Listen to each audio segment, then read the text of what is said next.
on the sector. They look interesting compared to what we get in PoE1. First, I just want to start high-level overview. What is your view of minions in Path of Exile 2 for people who might not be binging every single Gazi video like I am? I mean, it's very hard to tell. Based on the playtest that I've done in LA, for example, right off the gate, you feel like you're controlling an army, and that feels really good. One of the problems with minions in ARPGs is that they always feel like they're lacking behind. So you go up, now you're fighting, but your minions, all your damage output is behind you. They have to move up before your damage is supplied. And very few games does that very well. And PoE1 solves it with Convocation, or just running range minions. And in PoE2, because of the flow of the gameplay is naturally getting you into a position where you and your army is moving up simultaneously to the fight. It feels more engaging that way. So I think that mini gameplay is going to be very fun. And I think that's going to go for things like totem playstyles as well. It's also going to have that better feeling as a result of the way the combat is. But they're also making some pretty cool changes to it. In PoE1, there's one main ascendancy choice to be Necromancer. So someone who has no idea that you can make like cheerleader support, there's cheerleader minion build, or a Warcry Chieftain, Summoner, or a Templar Guardian, for example. The obvious choice for minions will be Necromancer. That's a one choice, right? And they decided to go away from that obvious one choice pick for new players and spread these out a bit more, like Infernals and Fire related minions. And we'll see what the other nodes have and the other ascendancies when it comes to minion related topics to allow people to go in, hey, I want to play that fantasy, and then there's a couple of different options for them rather than only one. So I'm actually very excited for it. It's fun. Awesome. Now, at the beginning, you say that you quickly ramp up and feel like you are controlling the board. Do you think that the ramp is too quick? I know that's a weird question, but do you think that you get too many minions too quickly in Path of Exile 2? And do you think that scaling will continue? I presume it will because of how Spirit works, and you're just going to get more and more Spirit as you progress to endgame. Do you think at any point, I don't think that teaser showed how many minions you can actually have. Do you think at any point it's going to get too clogged on the screen, or do you think we're going to be okay for the most part? I think that allowing the player to have an insanely large army for the sake of clearing makes sense, and this is limited due to the inability to generate corpses on boss fights unless they have ads. Because most of the minions that are temp summons, you need a corpse for them, so you don't have that resource versus most bosses. So it'll be a little bit more controllable in that sense. They're not swarm a boss fight to make it irrelevant, which is one of the concerns we have with that approach. But it feels amazing when you're clearing just like right off the gate, right? But if it's too much, I don't think so, because I think that the important part with Clash Fantasy and enjoyability for someone who goes in as a new player and say, hey, I want to play this type of build, I want to play a warrior, Onka Bonka, Unga Boonga, I want to smack shit. You can do that right off the gate. You will feel like you're actually doing those heavy hits. You want to play a summoner, you go right off the gate, a couple levels in your character, before you hit level 10, you have an army of minions that you're controlling. So it really dives into this to allow the players to engage with the fantasy playstyle they want directly early on. PoE1, you don't really have that. Like you have to build up quite a few levels, play quite a lot before you get to that fantasy fulfilling role of your character, right? Right. I know. I remember in Heist, it was terrible. I hated it. In PoE2, was that Mage Skellies? Say again? Was that Mage Skellies? Yeah, it was. It was. You did not like it? No, man, it was Door League, and I was just having a tough time, dude. And you're right. There's a lot of buttons that you press in Path of Exile 1 to get your minions like kind of next to you and just make sure they're following. And you know what? My gem setup probably was utter shit. So, I wasn't calling it bad or anything. Like, I saw, like, oh, Mage Skeletons is something I tried to build into it. I got to, like, level 94, but I was not doing well. It was a struggle to 94. Like, I was doing, I think, T12, T13 red maps. I wasn't even doing T16 speed XP because I couldn't clear that. So it was bad. Hopefully, Mage Skeletons were, like, super popular back then. But I think that's why I played them. Yeah, I was like, oh, that was cool. Yeah, it was fun. If that's right, obviously. But you played it. Right? So one of the things that a lot of people say is like, oh, mini builds are lazy. I would argue to say that mini builds are one of the hardest things to design, but one of the easiest to play. But the reason I love them so much in the archetype is because of how active they are to play. Because most people say they're lazy, oh, you just have one button or no buttons. But as you played it, it's a lot more than that. And you have to think about their positioning, your positioning, convocation, cursing, pre-summoning, and all those things. And that just makes the gameplay so much better. And then in the higher end game, most of those things get automated with trigger weapons and stuff like that. In PoE2, you get that active gameplay on every class. And now people are like, oh, this is so amazing. And I'm just sitting here. That's how I play PoE1 until I get endgame gear for like the past decade. Right. And in Path of Exile 2, minions have this extra layer of each, or many minions, having an extra button that you can press that has a special skill on it, too. And I'm not sure if we know how many minions actually have that. I know Gas Arrow is a great example. I think one of the mages has an ability. But if we're talking like the majority of them having extra activations, yeah, you're going to be very busy, Gazi. So, well, we don't know if the Spectres are going to have it or if all of them are going to have it, right? And there's 400 different monsters that can be Spectres. And when the game launches, it's going to be 800 of them. So yeah, I'm going to be busy. So I was going to leave that for later in the interview, but you brought it up. Spectres, okay? 400 monsters. We have literally no balance. We don't know what classes are best. We don't know what skills are best. We don't even know what half the ascendancies really do. So, of course, we can't make builds or tier lists about them. But based on what the monsters you've seen, what Spectre looks kind of interesting? I know we don't have any numbers, but if you were to design like a Spectre build right now, do you have any ideas of what that might look like a monster or two that you'd include in that pack? You know, the end of, I don't want to spoil too much. You remember at my end of Act 1, the dudes, the big dudes with the long cloak that was like dragging behind them? Okay. Yes. I don't want to say more than that. I'm very excited to set those up. But we know that they have Beyond, and Beyond was changed might have been a few years ago now, but not too long ago, I think, where they changed the Beyond monsters into Scourge monsters. And we saw that in the footage, and one of the most visually pleasing things that popped up was a demon harpy screeching throughout half the screen. So we're gonna have access to those again. So that's gonna be real fun as well. I completely know what you mean about those cloak monsters. Yeah, they're cool. They're strong. That's all I'll say. Okay, those are two great answers. So between those skeletons, zombies, and bone constructs that we've seen, do you think that you'll be building a minion army of a diverse set of those, or do you think you're going to really focus in on one particular set, or is that not really determined until we see like uniques that might empower minions, or other skills or ascendancy nodes that might affect certain minions? And I can't print in this box, I guess. I mean, that's true. Yeah, everybody, he got his box finally. Are you gonna do that on stream today, man? Yeah. Oh, very good luck, man. Because it took me 5.5 hours, and I used Ah. and I had my wife, who's much smarter than I am, come and help. So it was a tough. I just said before this podcast, I said that it can't be that hard. Like I used to work as a mechanical engineer before full time streaming, so it can't be that hard. And everyone was like, "You're gonna eat those words." So we'll see how it goes. Dude, box. It says hour and a half for a 14-year-old. Yeah, I heard that. Absolutely insane. It's not true, or streamer IQs are just like they're down there at this point. Yeah. Really that's probably accurate. Yeah. So yeah, because we haven't seen any uniques for minions at all yet. We've only seen 23 or 25 of the 300 that we're gonna see on launch. I don't think there's been any unique specific to minion builds yet. Not that I've seen, no. I mean, we got like minion diversity to actually answer that question. It's like the Infernalist being like the only main summoner themed class, right? So I think it's gonna be very oriented around Hellhound and this quest, right? And I think that with the system that they have for the bone construct, because that's my favorite skill that we've played. Okay. It looks amazing, right? But that one requires corpses, and because it requires corpses, we're in this position where you can't use it as bosses. And you're also in the dark pad where they want to have a system where when you weapon swap to another weapon swap, you have a different spirits reservation system for different minions, right? So you can have one set up for your clearing and one set up for your single target. So I'm actually very curious about that. But obviously, to go back to the unique items, I mean, if we find something that scales minions, I mean, I'm going to be all over it. Do you think there's going to be like dancing dervish in Path of Exile too, or? Dancing dervish is a very touchy topic. I'm sorry. I'm oblivion. No, it's like they it was a really cool ability until they completely screwed up the targeting acquisition system of it, and it's undergone so many changes, so many trying fixes to it. I know Viper has been a champion on Viper Rescue, and of course, been basically single-handedly trying to fix this for us, and not really gotten it to a point where it's good. It's okay-ish. And then Viper is one of my favorite devs over at the office. PGG decided that he's so good that he's banned from working on PV1, so they put him exclusively on PV2. And ever since we've seen nothing happen, that's perfect. Yeah, maybe in PV2. Maybe he's been working on it in the background. I know he's doing a lot of the skill design, writing all the tooltips. Apparently, that one guy is writing all of the tooltips for Path of Exile 2 skills, which is quite the task. Okay, we also have one person to go to if we see something wrong, which is kind of nice, I suppose. This will be able to fix it. I wanted to touch on the unique boss not having corpses to summon. I played PV2 twice. A lot of bosses actually do have minions now that spawn quite often throughout the fight, which is good. But you're right that not every boss will probably act that way. But I can think literally the Bloated Miller, the first boss, the Devourer, the Crone, like the Executioner, Draven, Astinia, like a lot. I wonder if they're adding that. Probably not solely for minions, but it is an added bonus. They're probably doing it to maybe up the stakes, give you some flash recharges because they're much longer fights and like. If we end up fighting lots of different minions in these fights, or are you more worried about them dying really fast or getting desummoned pretty quick because they're on a timer, yeah? Yeah, I don't think the timer is too much to worry about in single target fights. The ads have always fulfilled the purpose of generating fast starts. Oh, you managed to get this far. So instead of having a marker on the HP bar saying, "Well, you get this far," the boss must give out some blows to fill up your HP. We don't get that in here. Instead, they give us ads to recover fast targets. So that's been their purpose. But you're definitely going to be able to use their corpses. I'm assuming in all fights, but most if not. And I think that's going to be a good way to actually utilize these corpse generating, or corpse requiring resource abilities. But it's going to be a finite source, right? So you can't go in with like an infinite army of like 50 monsters to fuck up a boss like completely. Definitely. 2 more minion questions, man, and then we can stop talking about minions. I know you probably answer questions about them all day long. 1, do you think that minions are going to get demolished by bosses? And you won't be able to really keep up damage because these bosses have huge-ass moves, big AoEs, they do a lot of damage. Are we just going to be working on one skeleton, and then it gets resummoned? Next big giant move, especially in endgame, wherein they're balancing it so that they have these larger moves happen more often, like the Draven projectile attack that annihilates anything in melee range, essentially. I imagine all your skeleton warriors, dead, gone. Do you think that's going to be a problem and people are just going to be worse off as minion players and not have that damage uptime? Well, so the thing is, the resummon timer that they have, the resurrection mechanic, is a 4-second window. And one of the feedbacks provided was that they need to cut that down to make it faster. Because the way the mechanic works is that whenever a minion dies, the 4-second timer starts. And any minion dies during those 4 seconds, that timer resets. And if no minion has died over the course of 4 seconds, or minions, it's other permanent minions, it's resummoned all of them at once. So the idea was that the feedback was to cut the timer down to maybe 2 or 3 seconds instead to make it a little bit better.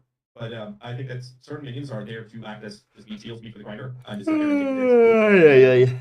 Those will very likely die very quickly. But the problem would be if an boss, for example, that kills 1 or 2 minions, and then 2 seconds later kills 1 or 2 minions. It's gonna be the slow trickle down until all your minions are gone, and now you have to wait 4 seconds. So we don't know what the timer will be. The feedback was to reduce the timer, but they also have other mechanics. Again, going into this active combat playstyle approach to the game, where you have all where you're basically sacrificing all your skeletons. Most of this is going to be skeleton warriors, or also lacks an active ability, which will impale it, and for some time, all your minions will take significantly less damage.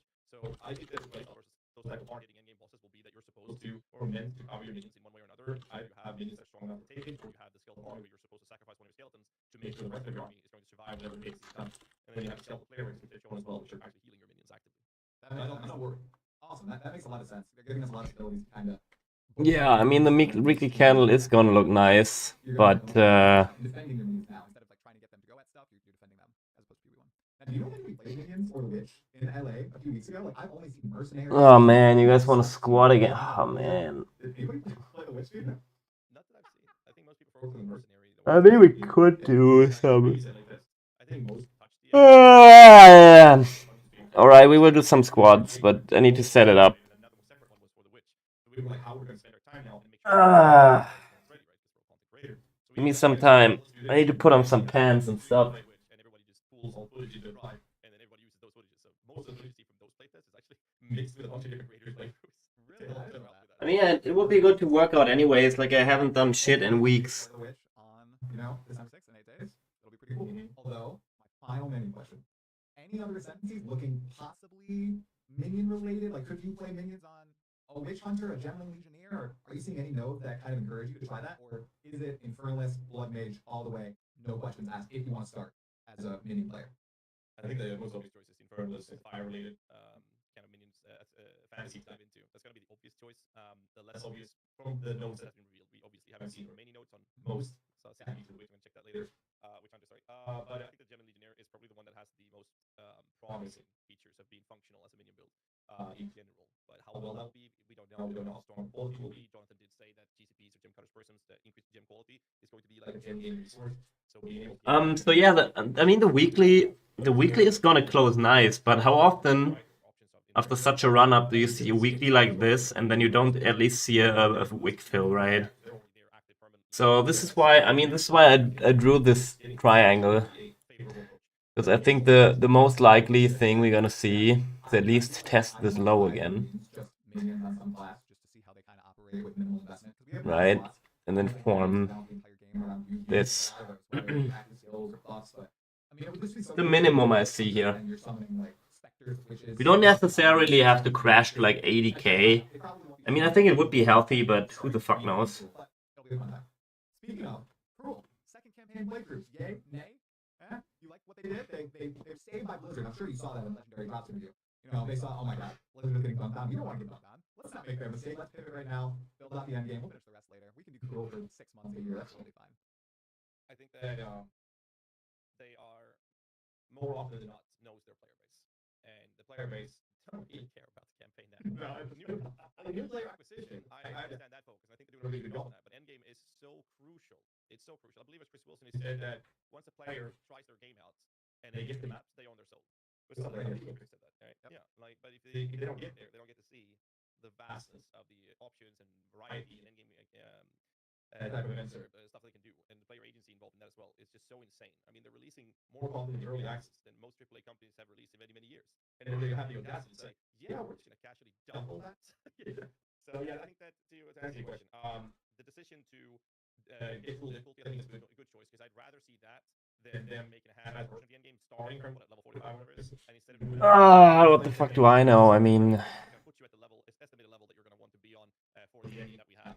So they don't have to make any compromise decisions in terms of difficult scaling for the end game as a result of that. So I don't mind it, but I'm just happy the end game is going to be the focus, even for early access. Yeah, I think it's totally fine. And by that point, the 3 acts are pretty beefy anyway. So I would really like, from a monthly perspective, right, for ETH, if we go to mid-range of this month for a bottom wick, right? So we start off the month like this, and then at the end of the month, this is going to be the bottom wick for the run-up. This would be a really, really healthy move that could catapult us to all-time high, basically. If we just grind here, I don't think it's going to be good. But yeah, I would like to see a deeper retrace, because I mean, this monthly is like the... Is it 40% monthly? And then it branches out. I can't imagine There was not a single time where we didn't have at least like a little bit of a retrace on the monthly when there was such a big candle. World map of rate class, a 3D map that you're you explore, have fun. I mean, what do you think about that shit from the really flat finite atlas? So yeah, I'm gonna TP some here. And if I see that the monthly flips back up already, then I would FOMO back in and put my money in spot ETH, I guess. But I think we should at least... I mean, this was formed on the weekend, right? I think we should at least take out this cluster here and fill some of this gap here. And do a little bit like this. Wow effect for how it looks, which I think it is for us V1 players, because we go for the flats, you know, 2D approach the atlas is magnificent. Which was it? Classic. Whenever I ask for a feature, it does not get implemented at all. I mean, I think you heard the rant about the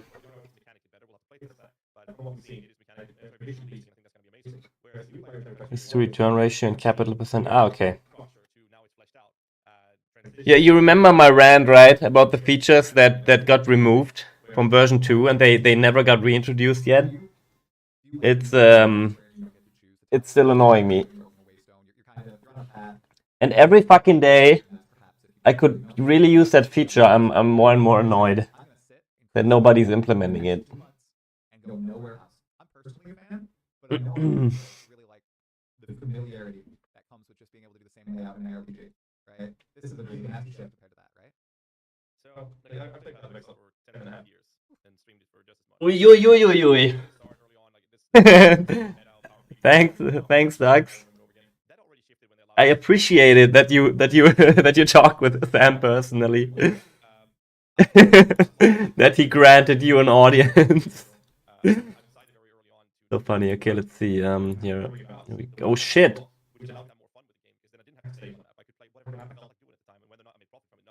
Yeah, I think it's good, right? Camera is okay. The grand wizard of the kingdom granted you an audience. Alright, I need to rearrange this. It's a bit too heavy. Squatting. What are your plans? I think that was live. I think that was public. Jesus fucking Christ. Ah. Trade Empire. Last 3 leagues, it's been me and one guy. Trade Empire. Oh no, I think this was like, what was it, 3 more years ago? No. Okay. It's double the players I usually be trading with. Still, okay, it's not an empire. But it's a lot about economy 101 kind of thing. Like when you want to grab mirror teammates, you need to have an obnoxious amount of currency, and sooner you can accumulate that, the better. So having a small team to work on those things helps. But most importantly, is well, me and my friend Andrew, doing this with, we actually had other people helping us from the guild and monitors, and the help currency was we used them as traders. So basically, when we had to sleep, we couldn't match it. So one of us took away, someone else took the other sale, and they took it. Oh no, the Tims are. Yeah, I mean that's one way of putting it. But like, right, so we do a warm-up set with the Tims, I guess. The 1% players are actually playing that way, and it has a purpose, and it's a lot of work. Like you play basically 24/7, and you only sleep for 5 hours. Like I'm live in PoE launches. I'm live in the launches, and then I spend maybe 5 to 10 hours after I'm done with the stream. Whether it lasted 20 or 30 hours, I'm awake for the next 5 to 10 hours crafting, shipping that off to one of my guys. Then I sleep 5 hours and go live for another 20-hour session. So it's a lot of work, and most people wouldn't consider that to be worth it. But it's fucking. in the start of leagues for me. The sweater sucks. Not that's not gonna happen. No, you're just gonna be playing the game. Yeah. Do you think they're gonna do mirrors in PoE too? I think that they are 100% going to have mirrors in PoE too. It'd be weird to me if they didn't include something as iconic as a mirror. And I know, but again, the direction is different, right? PoE 1, very different. And the idea of PoE 1 was that you were supposed to be able to craft a rare item that was supposed to be better than anything that exists in the game. Unique to one, just go sit on the bench and wait, because that rare item that someone crafted for 10,000 divines is just so much better than everything else, right? And I think they're gonna want to do that again for PoE 2 to allow players for the end game change these big items. Fuck off. And then would serve a very good purpose on fulfilling that. But again, like it is so far away from the new player wave of Tsunami that's about to hit the game. It's very, very limited amount of players that will even get enough currency or be lucky enough to drop one of those to utilize it. So it's such a small quarter of the game itself. Quick arrow showing Venus.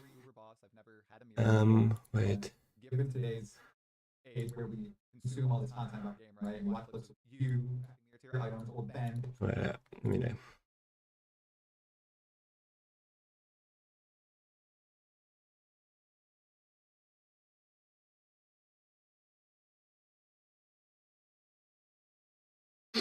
Hello, Slothy. What up? All right. I need to get naked. Let's get naked. Have some fun.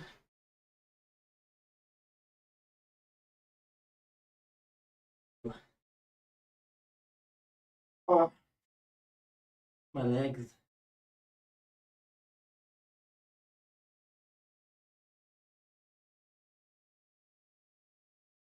Feel so fucking stiff. Ah.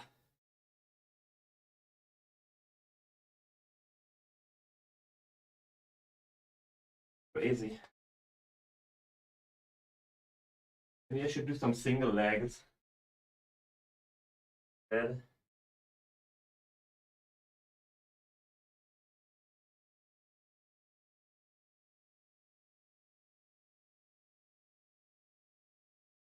Oh shit, this is very stuck to the socks.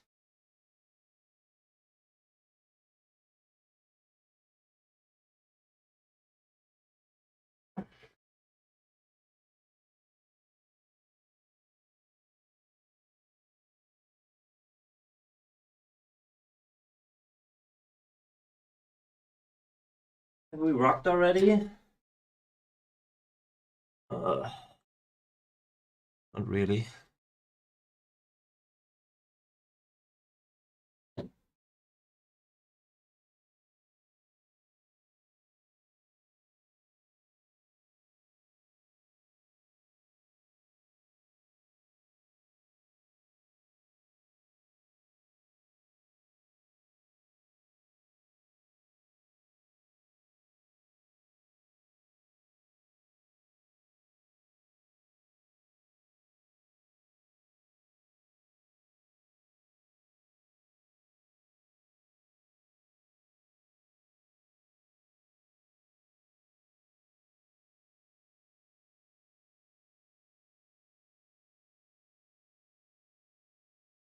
Oi. Tough. Can't even do it with this side.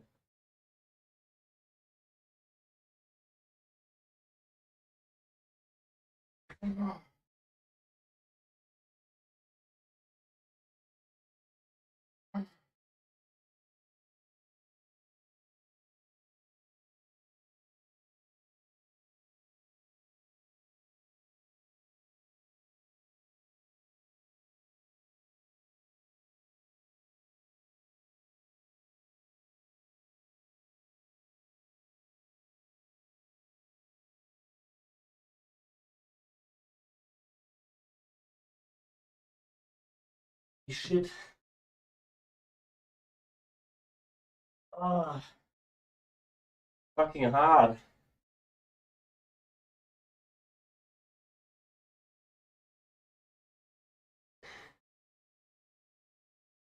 Hello, Toon.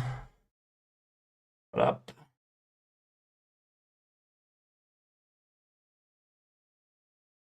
Doing a little workout for the gang.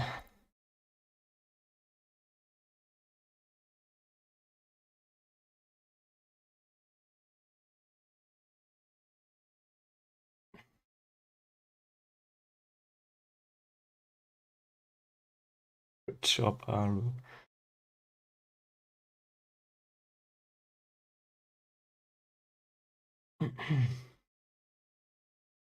Me.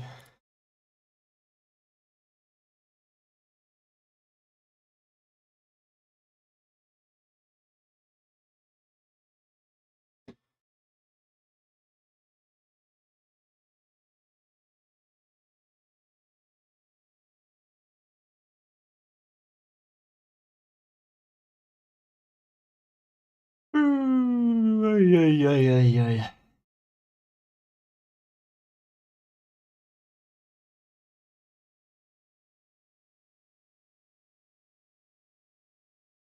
Yeah, I hope we get at least this. Take this out. Oh.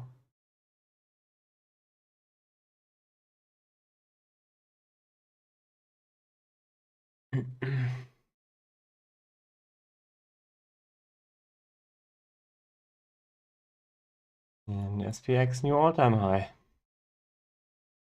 What do you know?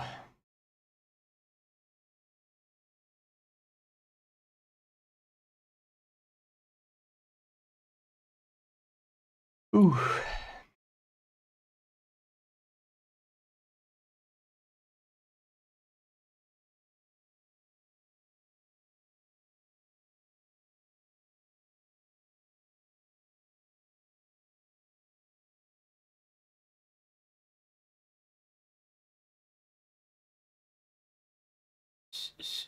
Infinite Sailor glitch, yeah.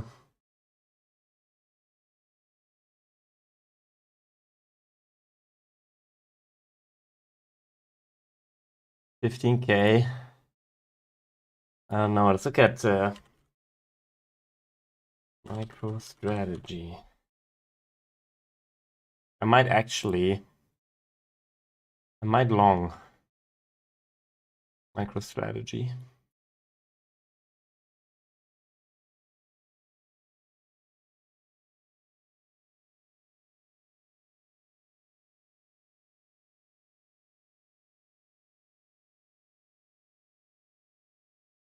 If it goes 7% down, I might take a long in this gap.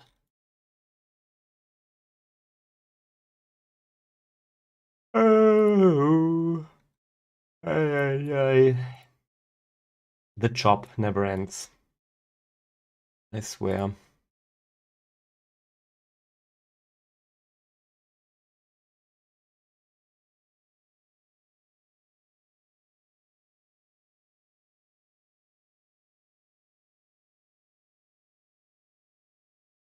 I really want to rebuy Quant as well, but not really here.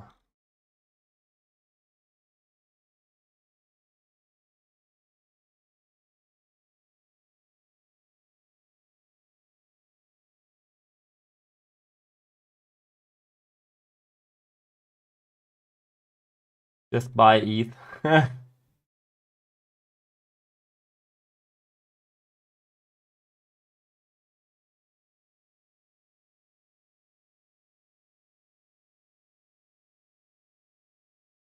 Would buy ETH here.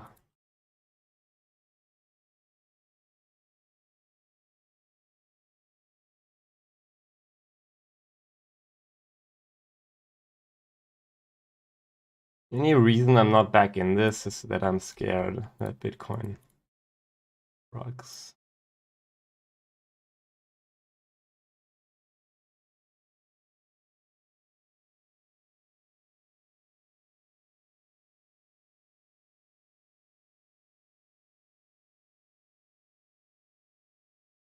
Yep, that's true.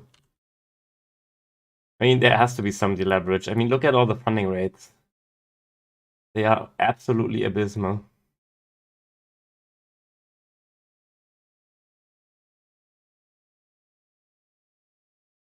I mean, I don't want to say this is a top, but it looks very toppy now.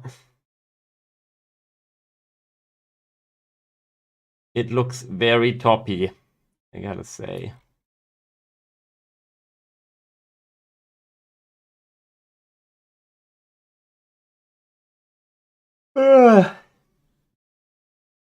Here.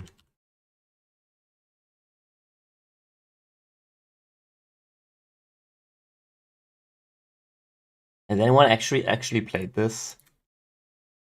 Illuvium. Illuvium.io. I don't wanna arena. Oh, fuck off. Epic Games Play Store. Action-based super addictive auto battler. Oh my god, this looks fucking horrible.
1 year ago. This is the only.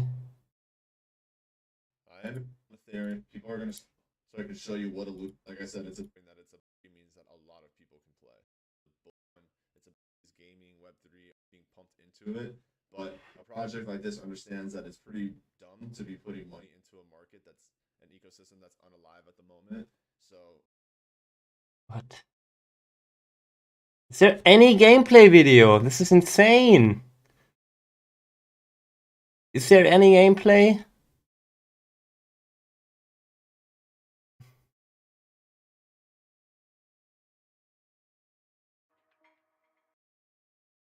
Ah. Let's see if it works. I guess the big thing here is his Scoriox is going to be protected from that charm for the longest period of time, which is see the next as well to do really. It actually doesn't look too bad. The problem here is late in the game, in the previous rounds of seen.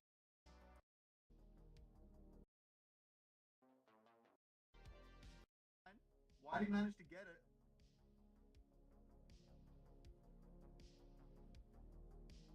Okay, it looks bad. It looks like shit. Alright, anyways. Go back to this.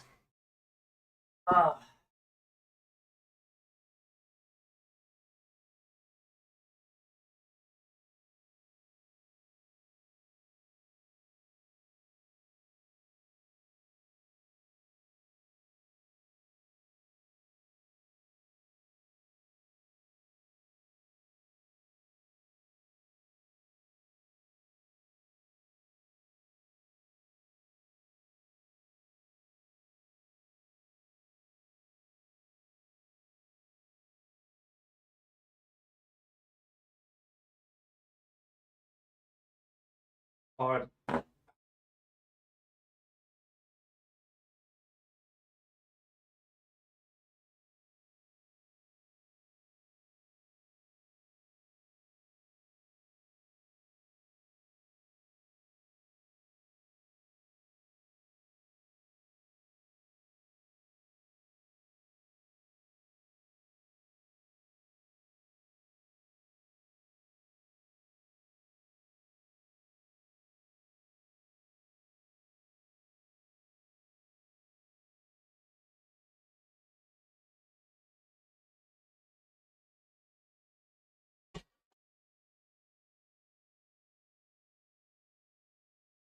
Yay.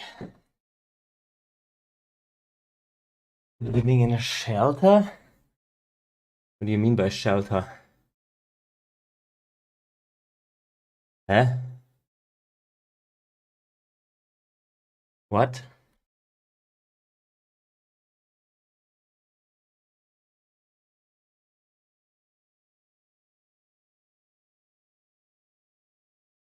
What?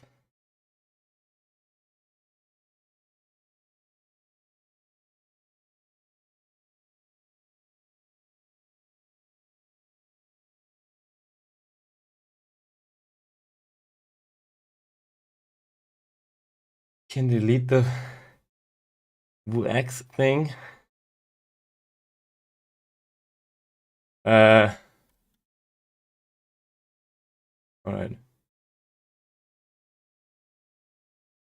Wait, did I delete the right one? Bitmax. Downing all 7 Ubers, right? I mean, that type of content does have a lot of value in a game like Path of Exile, where the best among us can push their characters or just push themselves to do stuff like that. So I agree. I hope it's in the game. I hope it's one of those things where like, I'm not going to talk about it until the game releases. And there's a bit of showcasing the first year drop from there's like an in-league announcement. X person has dropped a Euro Calandra. I mean, something like that would be so cool. That's always one of the favorite parts of League launch. Seeing like people progress through, people, Ty Killer, then like all them just going way ahead of us, right? I hope they have it in Kiwi too. I wonder if they will have it. We'll see. Like That's community. funny. I've played for 10.5 years and I've never dropped a mirror. In my You current life. haven't? Not a single one. Dude, that's I've had mad. many in my stash, but I never dropped one. Yeah, see, I've seen them in the stash, I've seen you, but not dropping one 10.5 years. And then you have people come in and play for Dude, I'm the same. I haven't dropped the mirror either. At least I'm not the only one who's that unlucky. Glory Path of Exile. I think Jonathan said that in his legendary drops interview. He's like, the feeling that that next monster no matter if it's a little crab on the beach or the biggest boss in the game could drop the item you always wanted is one of the thrills of Path of Exile. And the fact that it might never drop when it does, oh my god, you just have one of those moments that you store permanently in your head, right? It's a really cool part of the game. Oh, sure. I reached out to Chris Wilson about it. I've 10 years playing. I wrote to him and said, dude, my account's bugged. I played for 10 years, and I played a lot of hours. A lot. And I never dropped a mirror. And he just told me that there's like, I don't remember the exact numerical value, he said this an insane amount of hours per mirror drops. Really? So he wasn't uncommon. That was his response. I was like, come on. You're past that bug, man, but this is how many hours is in the realistic mirror drop. Okay, those values, let's talk about data mining for a second, if you don't mind. You okay with talking about it? Yeah, of course. Okay, so that sort of stuff isn't data mineable. Drop rates for items and the like. I think that's always been obscured. I'm sure they do, the magic to make sure you can't find it. Whereas other things, on the fly as well. say again? Oh, They they did. balance drop rates on the fly between leagues. I didn't know that actually, Cassie. That's something I should Yeah, I learned. Hey, it's okay. I won't put it in one of those crazy new insane videos. With this clip, it's not gonna happen. Okay, that's very cool though. Now, where was I? Oh yes, data mining. Are you again? XRP owner nominated for SEC chairman. You are kidding me, right? No way. You're shitting me. You're not serious. Okay. I wouldn't be surprised though. I mean, we're talking about Trump here. Holy shit, man.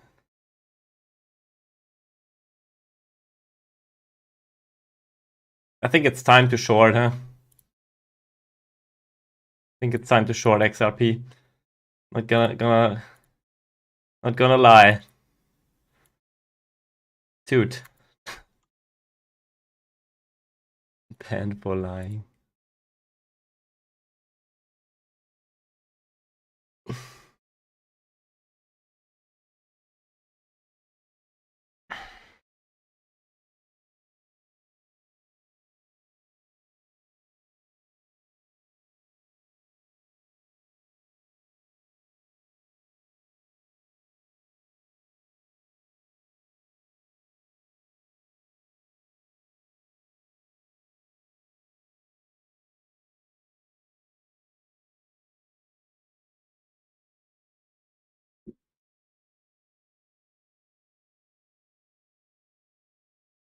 What? What are you guys talking about? I removed it, right? Yeah, I removed it. This one. Text.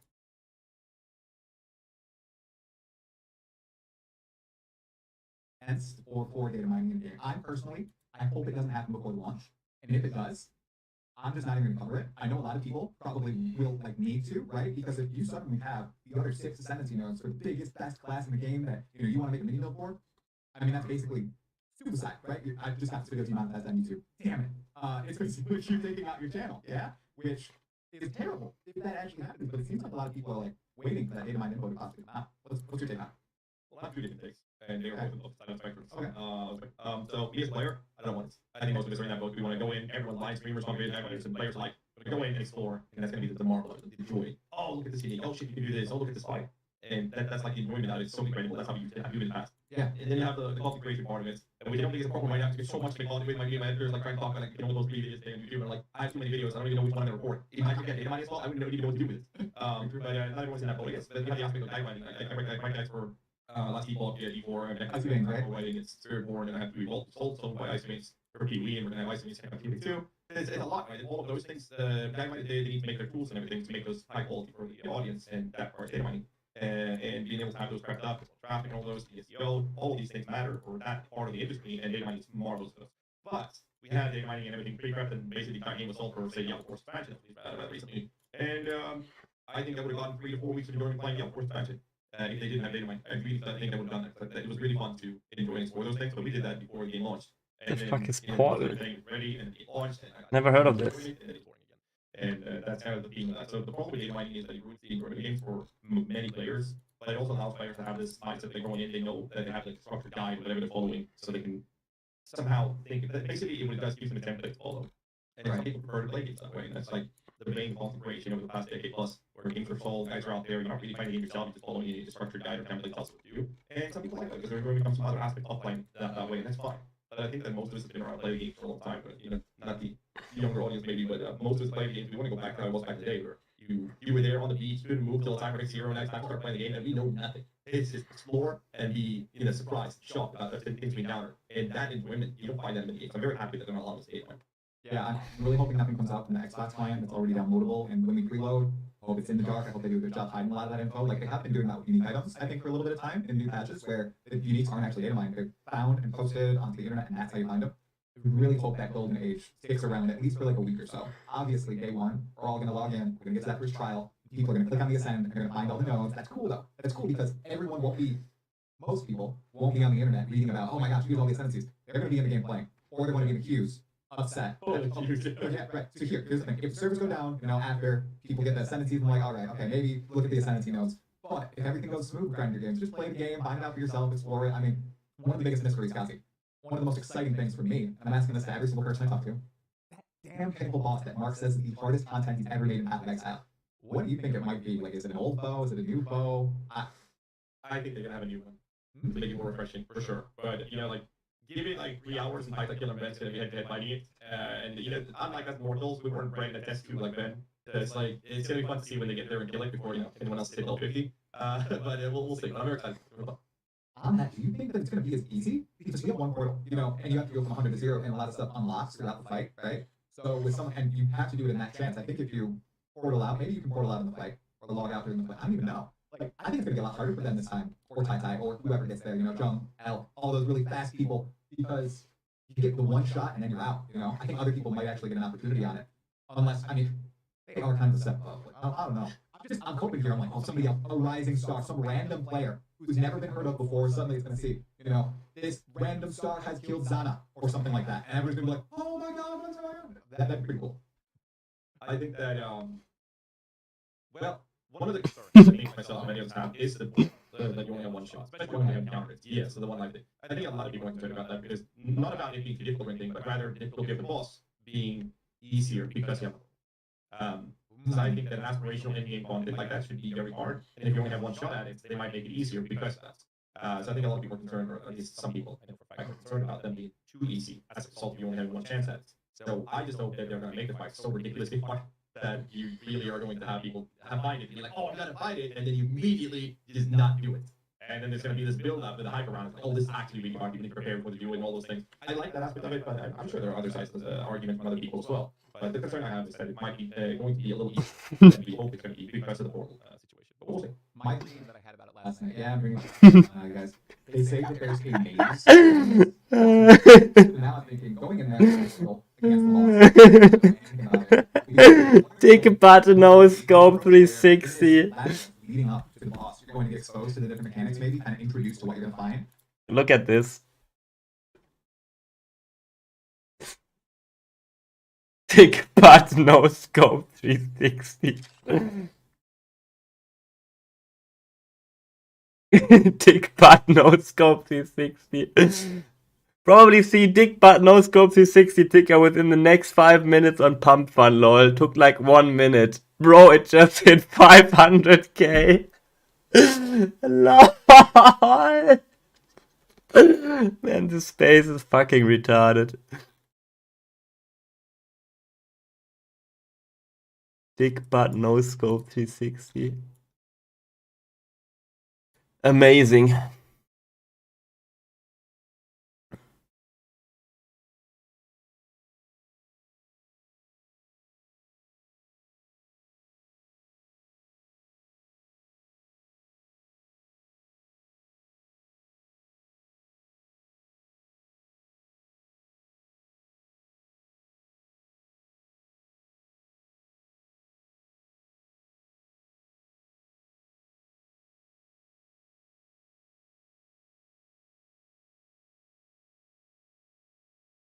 Jesus fucking Christ. Incinerate all Pump Fun enjoyers? Maybe.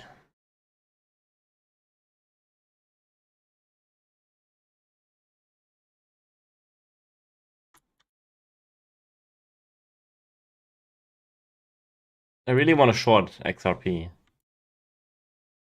To be honest, I think there's a good 24% move here. But I'm scared.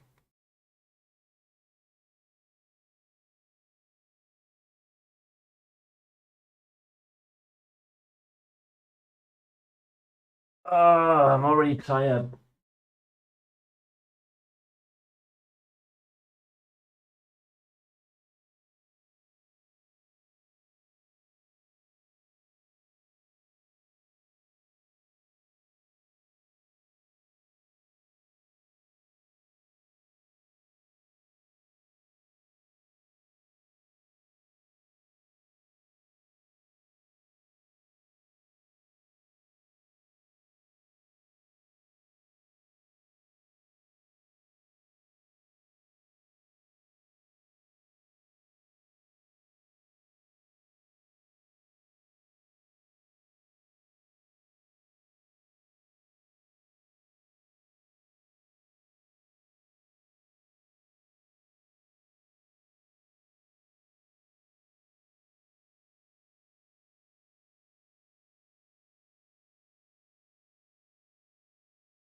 Ooh.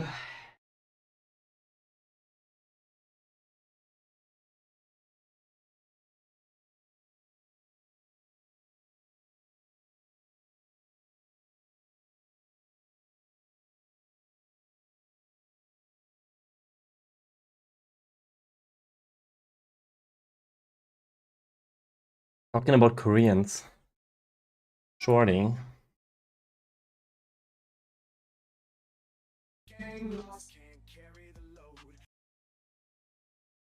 So Koreans are long. Good sign, huh?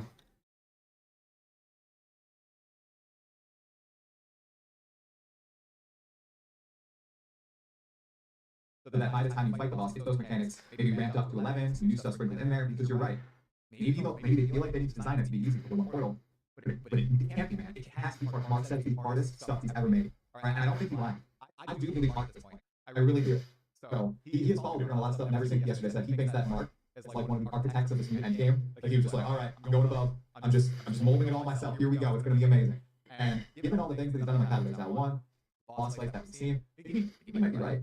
He was part of the call stuff as well. Like, the whole Maven laser, that's what we're gonna fight, dude. We're gonna walk in, it's gonna be like a triple Maven laser arena the entire time, mega memory game, right? Everything stuck into there. Oh, man. That's gonna be fun though, but something that he has always done well with PoE1, for example, is the whole idea of introducing the cannon for boss fighter use. One of the things like in the area where this you will in the area leading up, you will have these balls, right? The water bubbles, the balls you deal stat damage, you're frustrated to deal with, and you deal with them before you get to the boss. But in the boss fight, you're now going to have that being able to perform that boss fight. So having these maces and these, the biggest like 3 medium bosses for the big ones, something like that, right? In the big ones, so I'm very confident that they're going to slowly introduce these mechanics so that people can engage with them, and then you can have, assuming, I'm expecting them to have all these mechanics in one fight instead. And the more you get exposed to them, so you know how to handle each mechanic separately, now you're just going to have to do it all at once. My joke is that we're gonna walk into that boss arena and it's gonna be a diving from Cirrus, just instant welcoming us. So or something crazy like that. It would be quite welcome. A lot of people are theorizing it might be a Zaro that's somehow in there. And how beautiful would that be, Gazi, if you walk into this labyrinth and you hear like the Lord's labyrinth greets you, like you just because he's one person that I'm kind of upset will no longer be in Path of Exile 2 just because like the voice The acting fuck and is lines, this? everything does seem top tier. But missing him, I mean, gonna get more trouble. I mean, PoE2 takes place 20 years after PoE1, and God knows how many times I killed this guy, but he's already dead. He's dead. He's very dead. Very dead. I don't think it's going to be Zoro. We think he's dead. You know, they could do a piety. You know, everybody hates it with piety, right? But if they do it with Zaro, I think people would be fine with it, okay? You know, it's piety, and then it's Zaro, and everybody's like, oh, please, yes, sweetie, yes, I want Zaro. We're good with it. I'd rather see the pinnacle boss be a return of Zana after she ran away. Oh, Zana. Never sing thinks it's Kalandra. Kalandra? Yep. No, I can't. I need flashbacks of 319. The pillars are like the 319 lake pillars that are around the arena. They're like hexagonal things. Could be her. Because we were missing that boss fight. It's probably because it wasn't finished for Kalandra, and they said, we can make this the hardest boss fight ever in Path of Exile 2. Let's just save it for that game, you know? That's a fair assessment. It's all right, pretty hard, no one, because Okay. kill him, right? Okay. But I really hope they're not going to do a piety, though. Like, most of us don't really care that much about the campaign or the lore, and I know Jonathan wants people to care more about it in PoE2, which I think is naturally going to be the case. But I played PoE for so long, and I still don't know why we're killing piety 700 times. I still don't know. I mean, finally, when Malachi fails her, that's when it's over. It's like, finally, it's done. All right, well, guys, you're gonna have to watch some more videos to prep for Path of Exile 2 because you are gonna listen to all the dialogue, right, on your first playthrough. Yeah, They're watching, guys. They're watching. Just not. Oh, they're watching. Yeah, of course. Definitely watch all of it and deep dive it every word. Find all the Lol. That's what.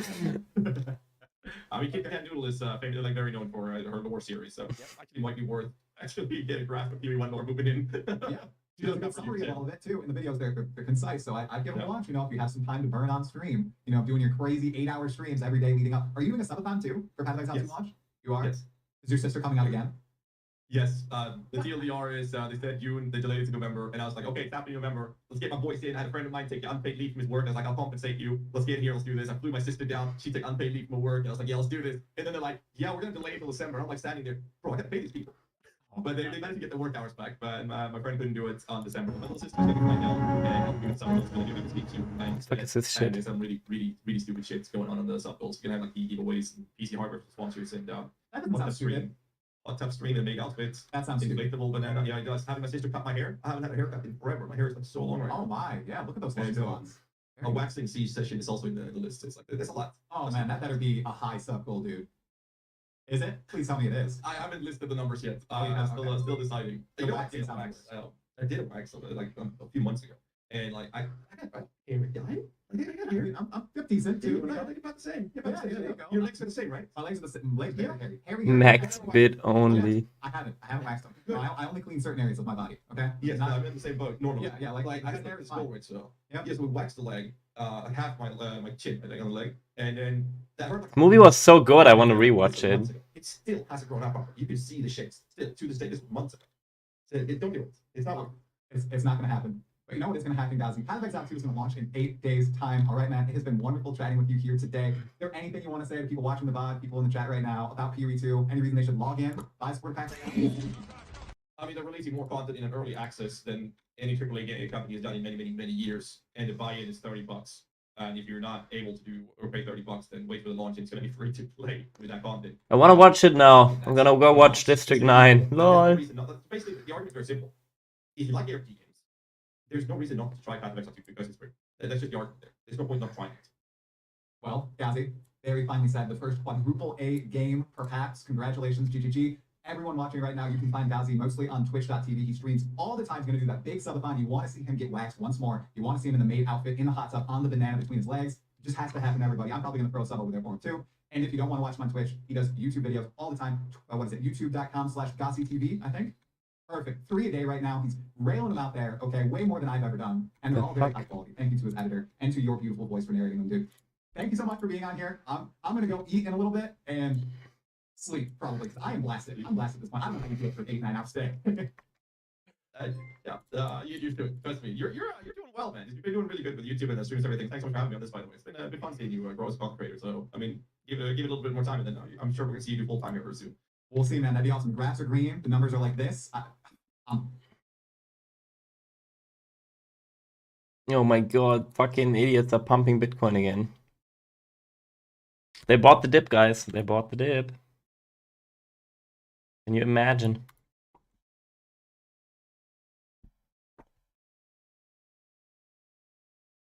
Dot is pumping, huh?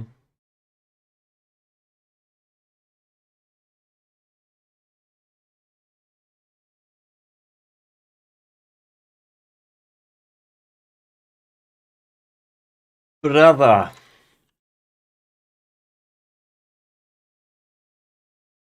Yeah. Here is rugging. FTM. Not doing much. Bro. That's insane. Absolute insanity.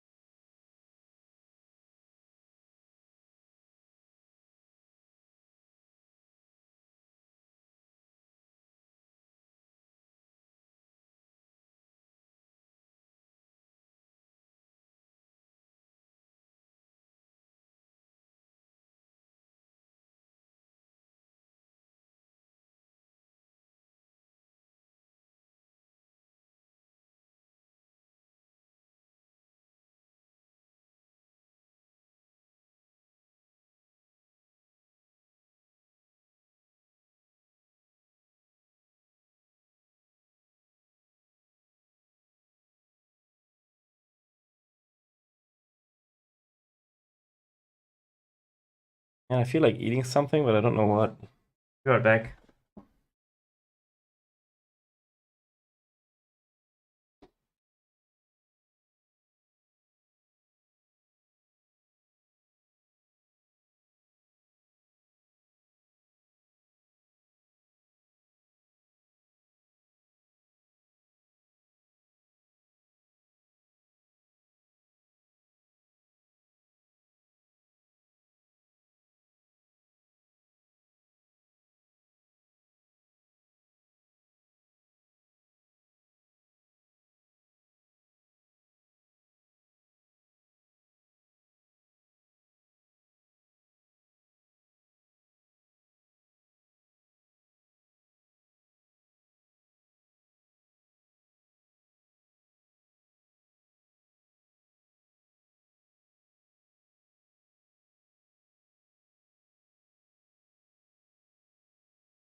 What? Litecoin break roof?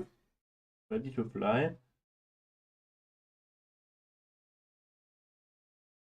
I don't know if I want to take any roof breakers anymore soon.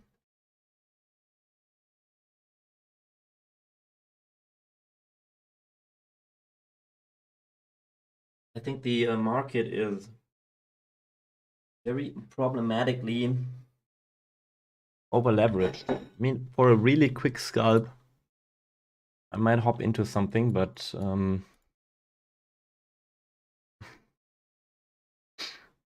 want to be very cautious. The fuck, you want me to buy this now? You crazy? Ah.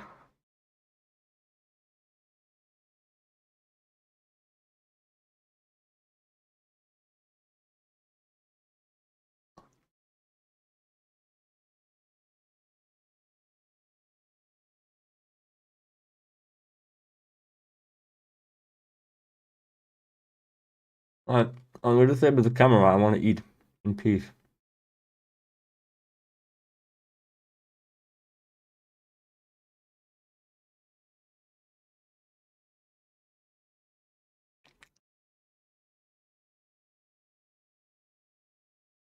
Litecoin pumping, by the way, is usually the exit signal.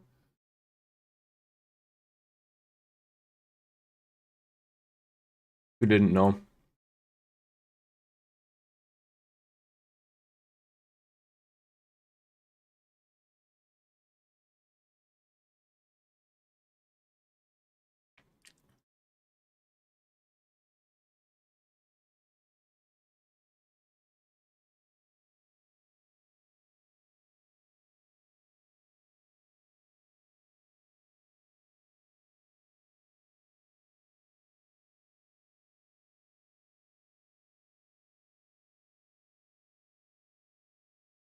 Welcome to Path of Exile 1 what you need to know for Path of Exile 2 Part 2, the campaign. If you missed Part 1, the link and intro are in the video description. This video outlines the most important bits and pieces of Path of Exile 1's 10-act campaign, the essentials you'll likely want to know for Path of Exile 2.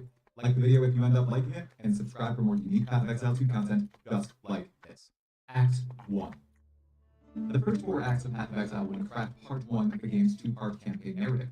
They tell the story of us, the exile, and how we overcome the darkness of Wraithlast after being banished to the mysterious continent by the leader of... Yeah, I was just saying that. Classic. It's really not a good sign when Litecoin is pumping. Yep. It's like Litecoin and Link are the last ones to pump from the Dino coins. I was talking about Link. Let me see. What a long link. And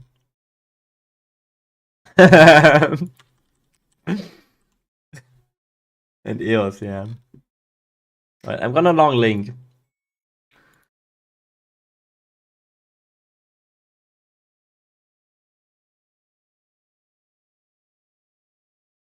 If I'm right with this, I'm a fucking genius.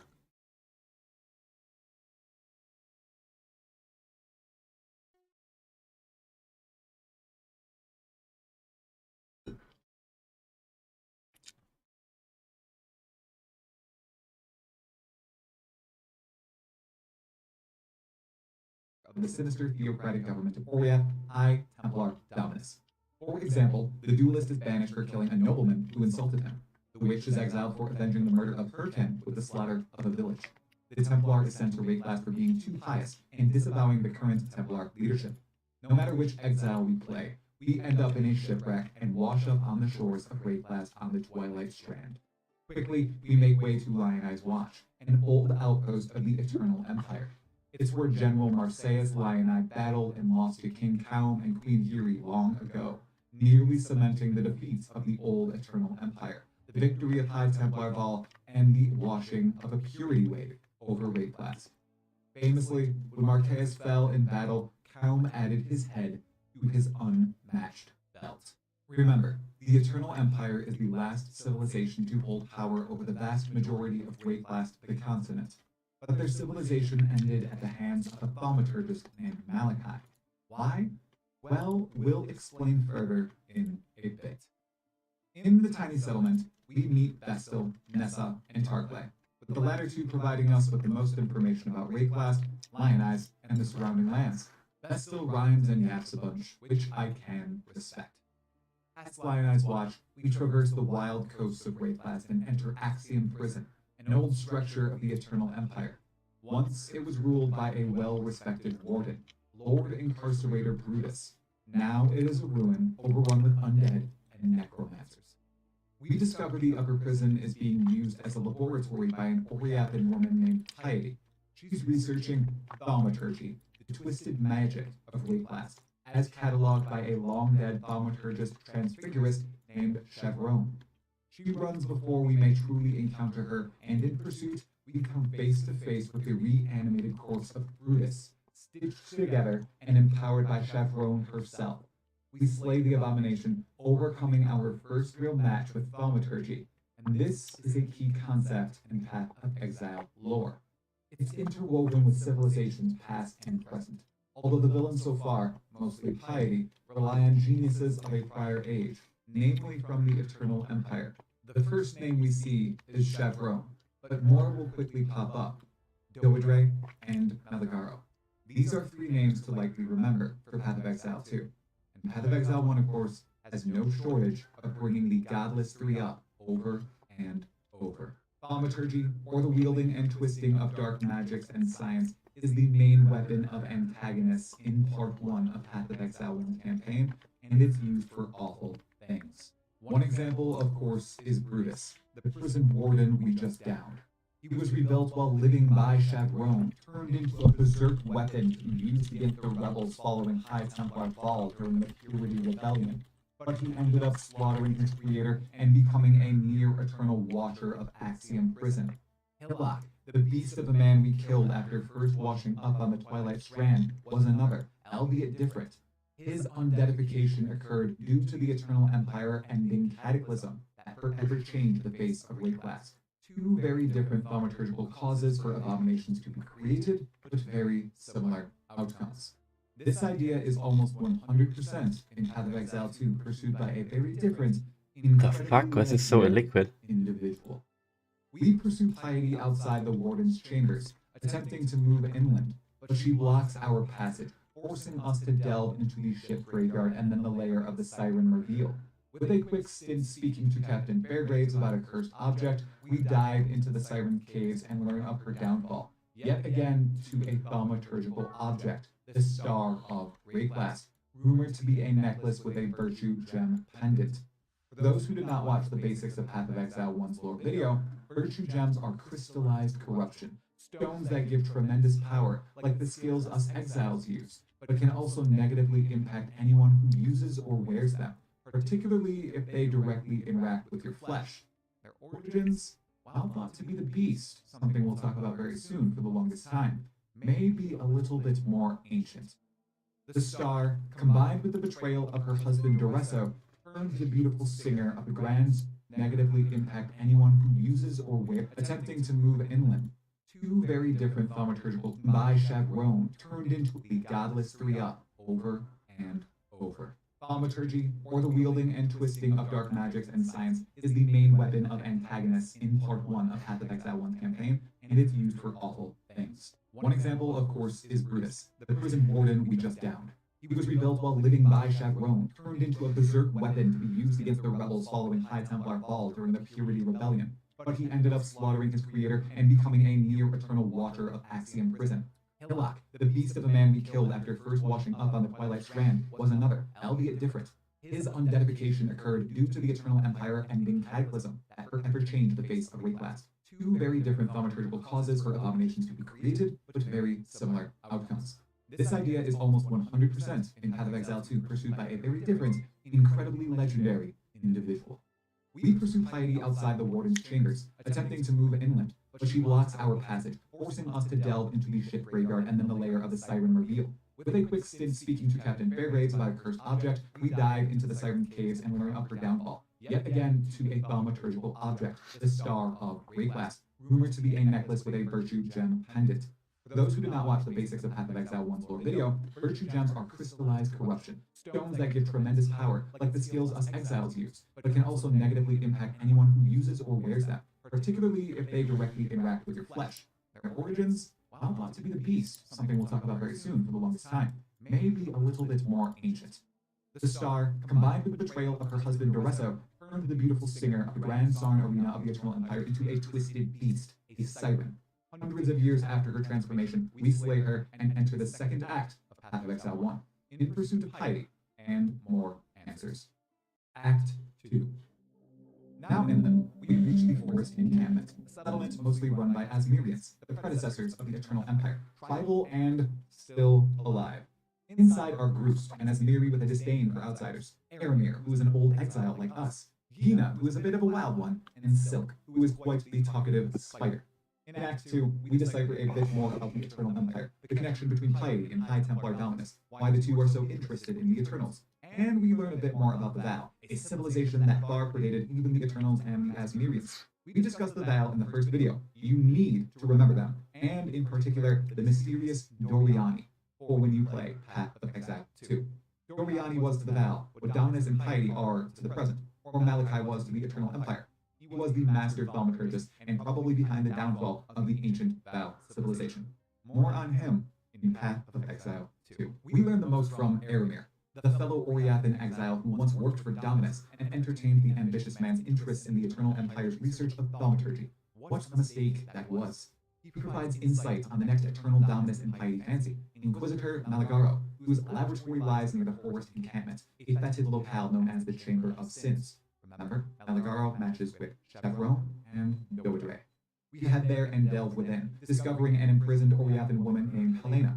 A former member of the Order of the Templar who served piety, she witnessed both piety and Dominus's insane lust for power. As a devout of the Ebony Legion, she thought the duo were working Here it to comes. restore the Eternal Empire with their study of its I actually don't know. I'm just fucking around here. and virtue gems. Men like Malagaro further experimented on virtue gems to increase their immense corruptive power, like one such craft known as the Baleful Gem, which we find when we rescue Helena. A failed experiment, it's an example of what piety and dominance might wish to accomplish.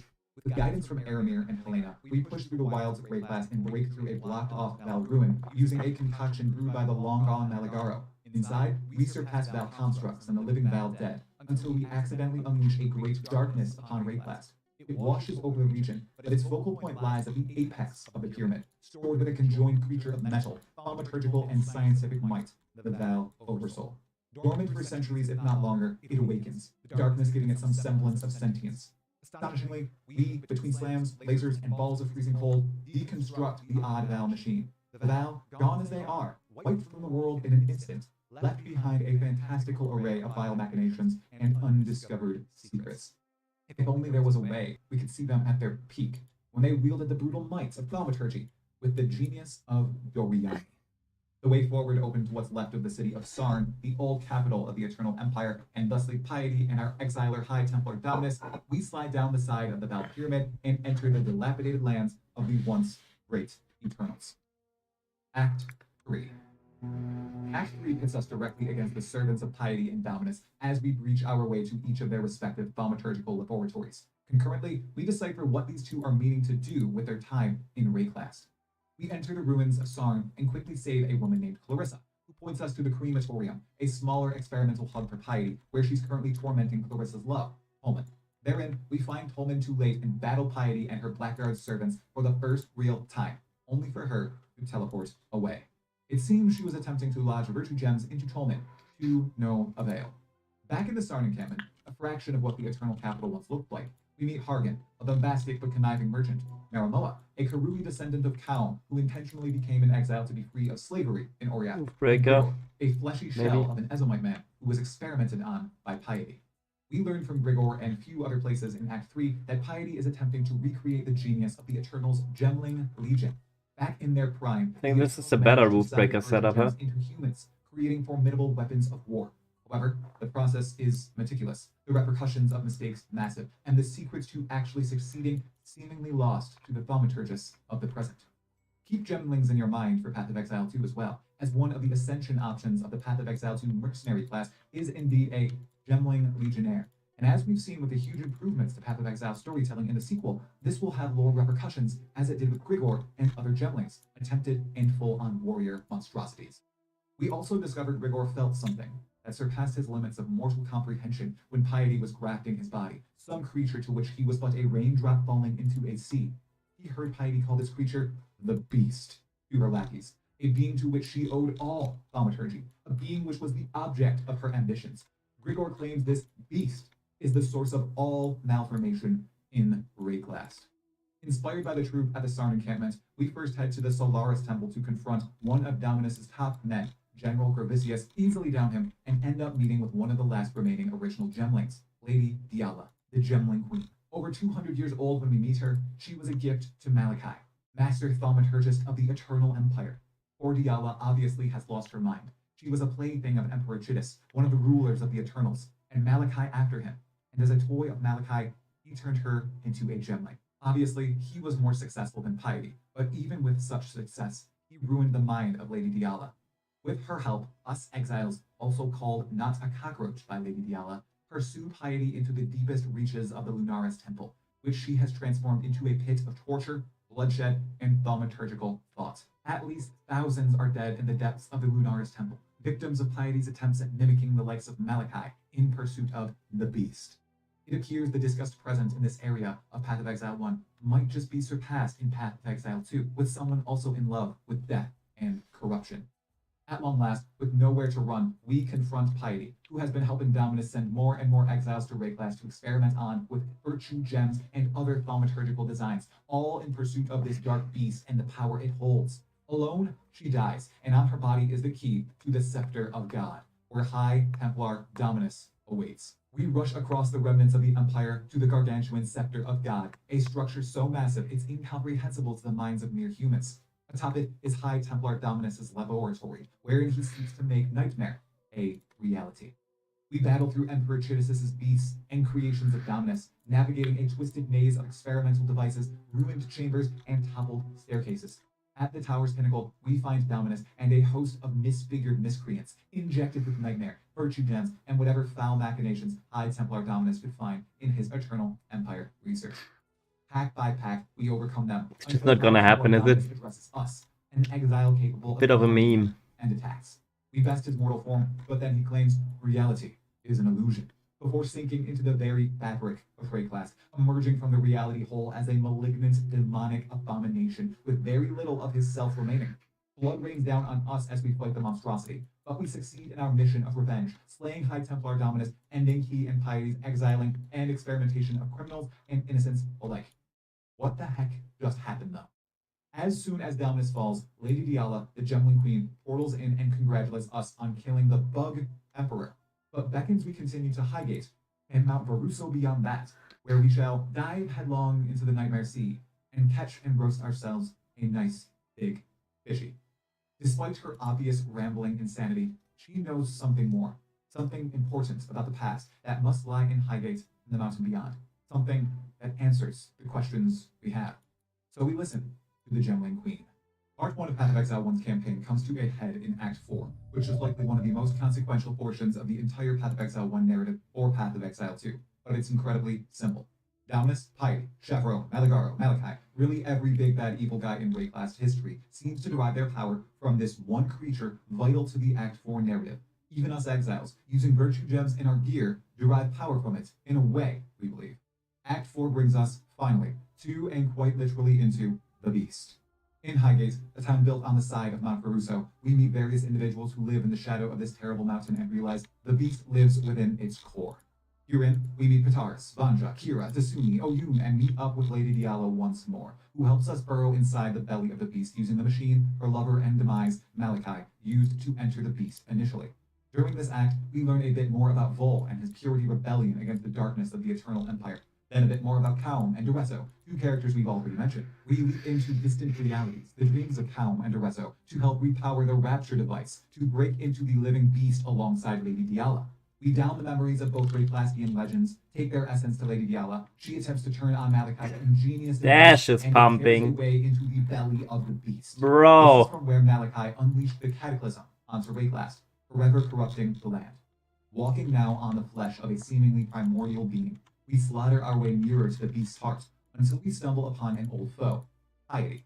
Corrupted and vile, we strike her down and she reveals it was Malachi who initially reached out to her, courted her into Nightmare, made her a slave, and he's alive and well inside the black core of the beast. Yes, Malachi is actually alive. He didn't die during a cataclysm, but he did unleash it upon the Eternal Empire. He lives on inside the depths of the beast, believing it to be tamed, his own nightmare-made reality. In truth, it appears the beast has consumed him and left him trapped inside.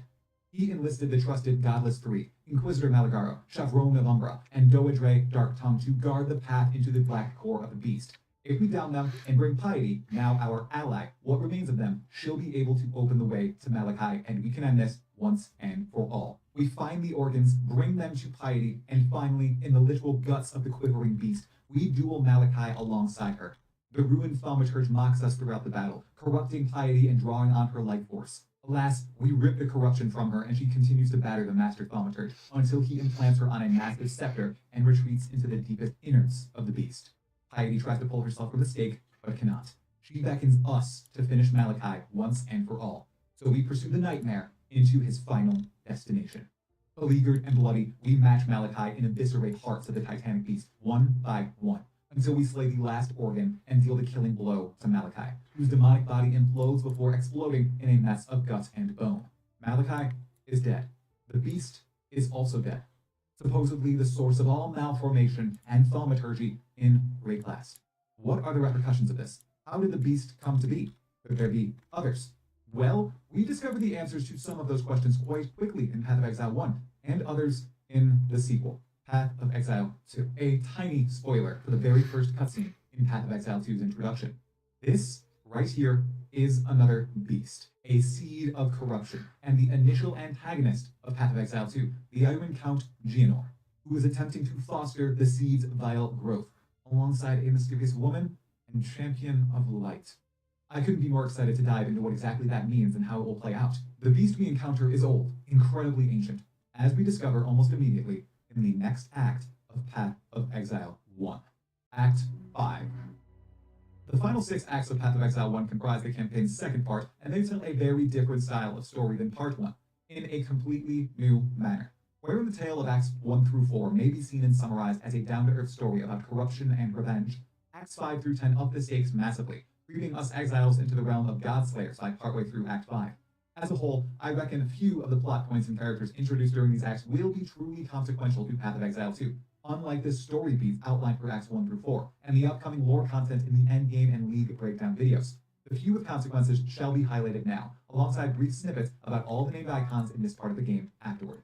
To kick off Act 5, we learn Theopolis, the capital of Oriat, and the Order of the Templar is in disarray, with Kuri slaves and others rebelling against the Templar overseers. Oriat is one of those things you'll want to remember.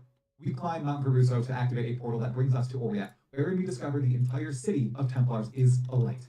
Something has caused this mighty rebellion that we decide to take a part of. We side with the rebels. Alright, I think this Dominus' successor, High Templar. I think this linked long was a massive meme. They should probably get out.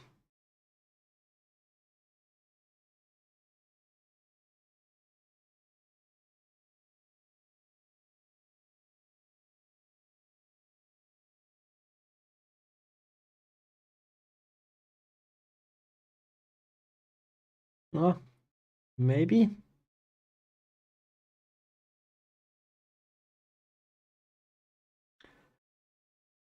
Ay.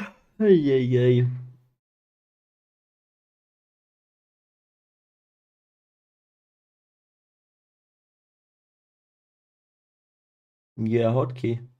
Control Alt A, Control Alt D, or AD. Hotkeys for me. I have hotkeys for everything basically. Also like remove orders, remove buy order, remove sell order. Have everything hotkeyed. And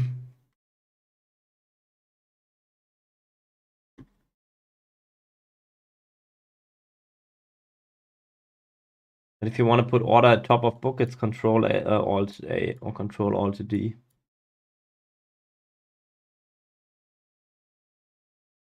You watching? I'm looking for a roof breaker here on Link.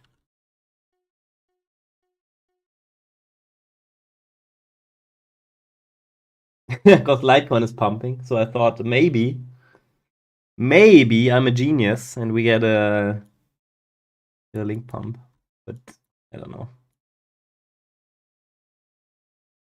I mean, the whole market is a fucking meme at the moment. We really need a correction. This is not healthy at all. All the funding rates are way too high. The UI is way too high. Like everything is basically telling crash.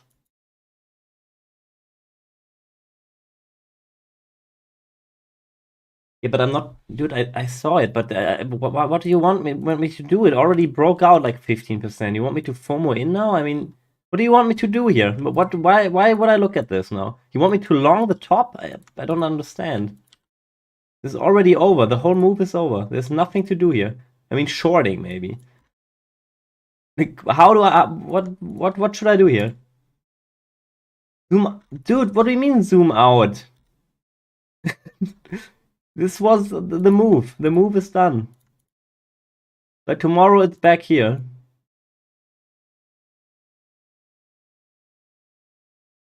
Oh god. You sell your meme coins? What? Just buy tunes back and don't ask questions, yeah.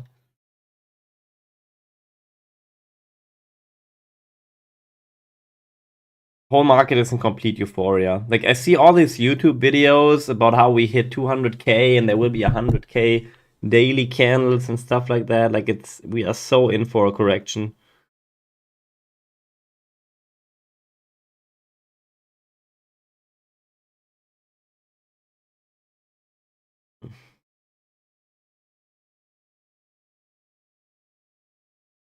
Yep. It's not gonna end well, I can tell you.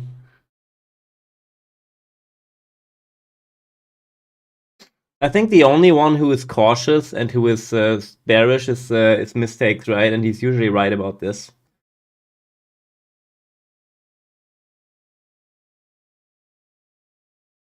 He's calling for a correction as well. I would not fade him.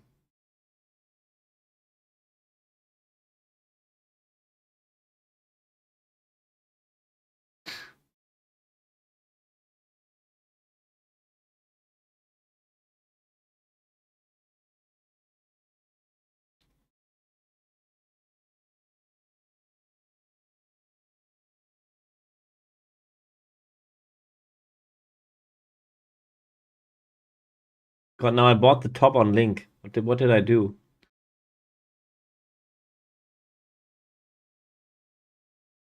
What I've done, I face myself.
What do you mean it will moon? It already mooned. It went up like 20% today. I mean, it's not. I mean, Pierce is actually not that bad. It could still go a little bit.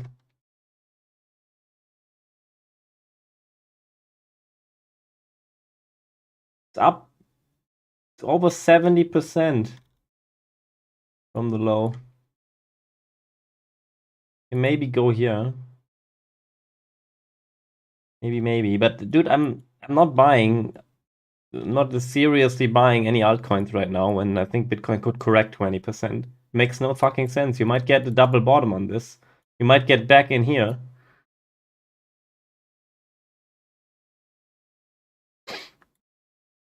I think you really need to chill out, Toon.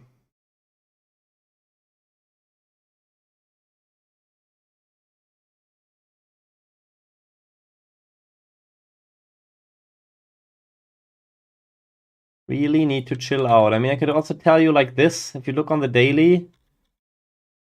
Oh yeah, nice. So much room up. Oh yeah, fuck yeah. 500% up candle coming.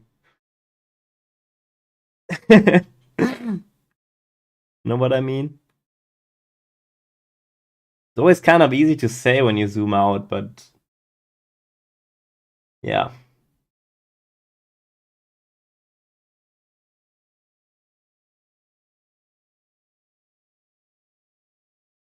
There's so many coins, man. So EOS pumped as well. Look at this. All the dino coins going hard. I should have held this long. This was good one. I think I closed. Where did I close even? I think I closed for this. Like it was down here somewhere. On this retrace, I closed here.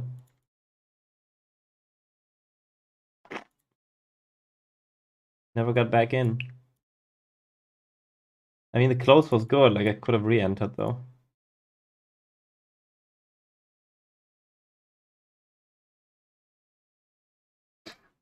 Bit of a shame because Tia is just not going anymore. The one that I was kind of betting on to like continue, but it just made one move and it's just stuck. It's just fucking stuck.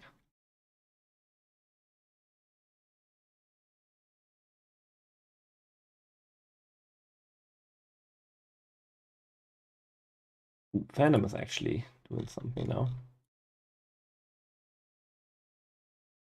This looks like Roof Breaker.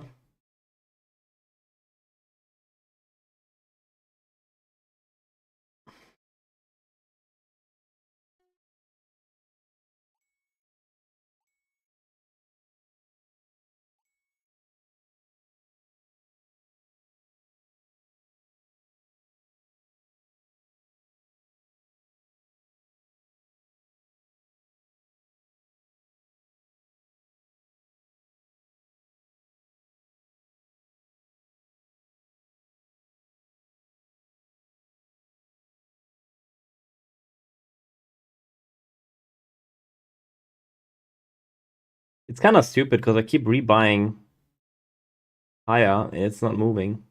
So not like breaking out properly. Low volume shit.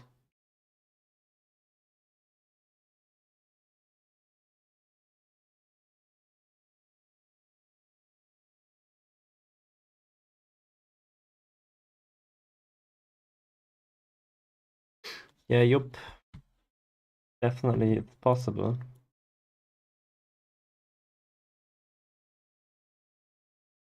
But yeah, it could just be debate as well.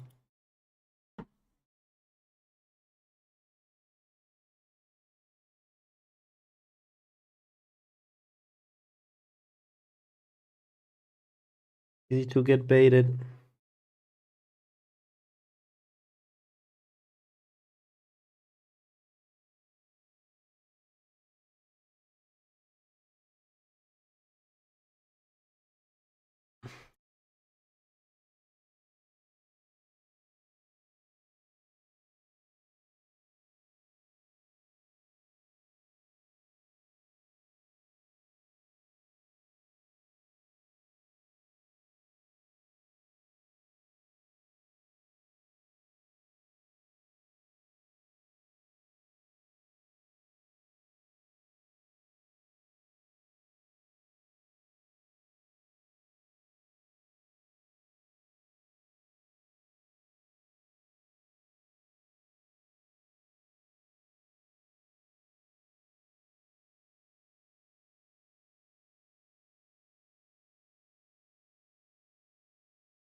Ah,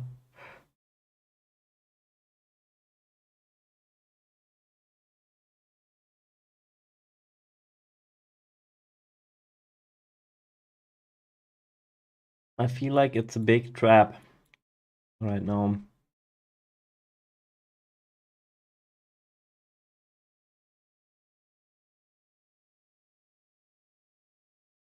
Big bulla trap.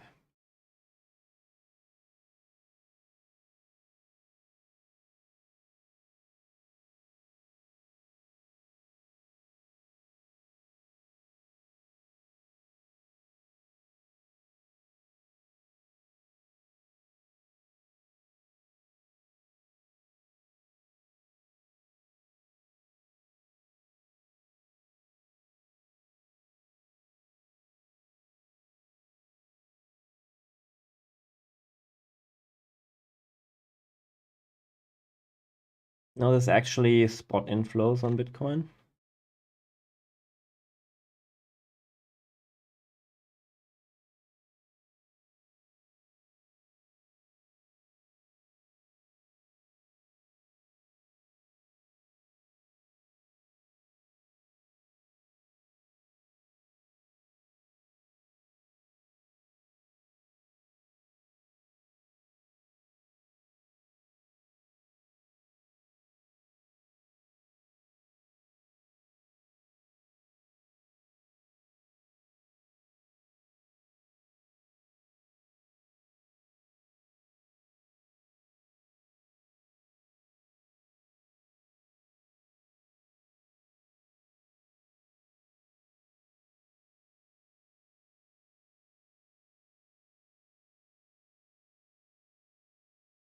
I don't really like this kind of price action though pre-open. Like it's so often a bait. Happens a lot. And we filled this gap.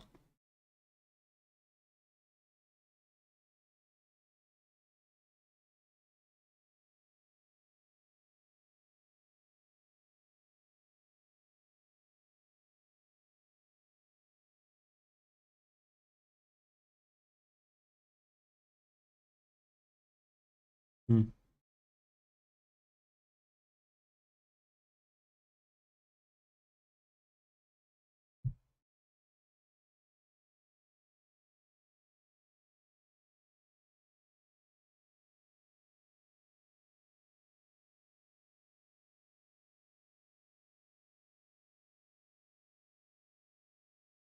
I mean, it looks like they're trapping everyone right now. Every bull. That's what I'm thinking.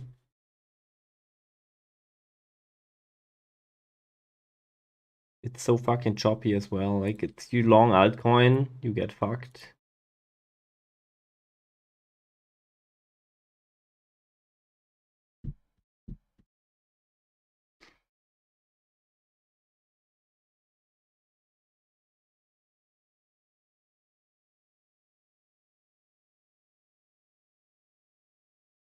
Yeah, here, like this key here. Hotkey toggle.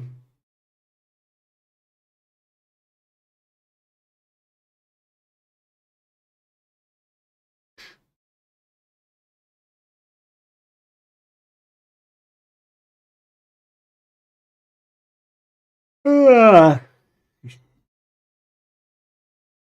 Hello, Pow Pod. Man, I should just go to bed and go flat. This is so fucking stupid. What am I even doing? I'm long on Link and fucking FTM and short on ETH. What the fuck is this? Yeah.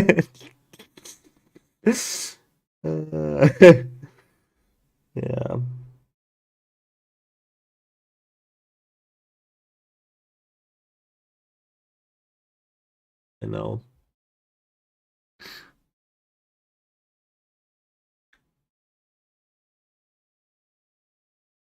It's debating me. Look at this bullish candle here. Telling me it's gonna break roof.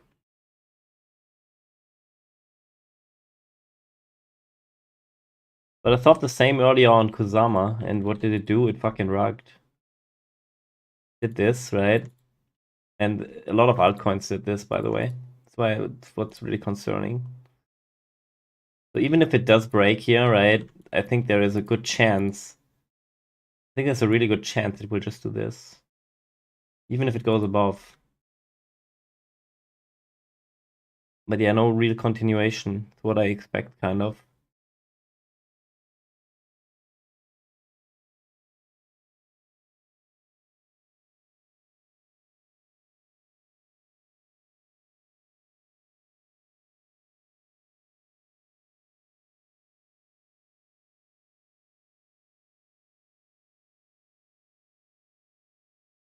But yeah, like Bitcoin feels so topped. Crazy.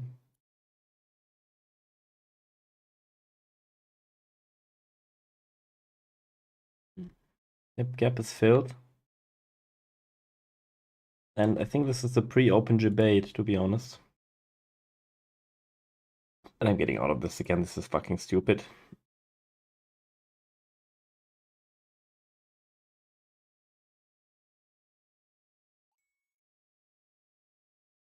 Makes no fucking sense.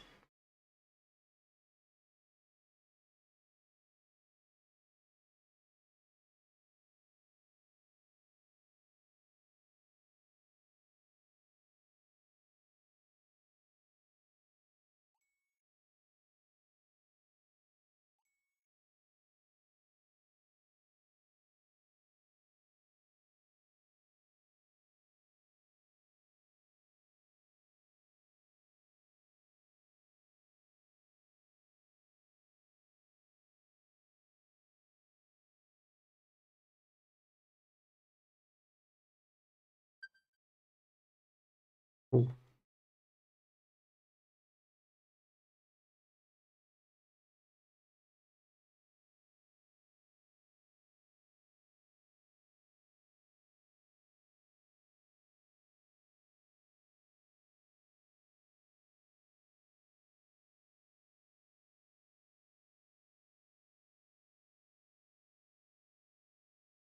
Ooh, I didn't know that TRB is actually moving up. Interesting.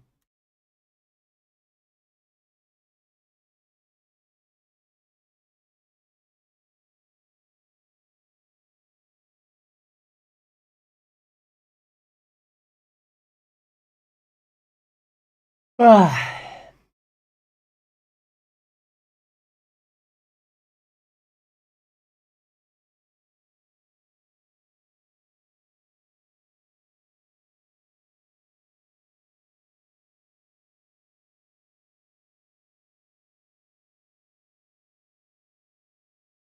I might just go flat and go to bed. I have no interest in buying here at this level.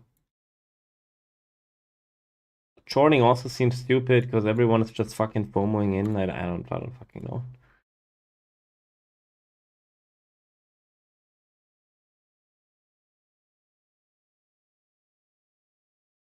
Kind of crazy.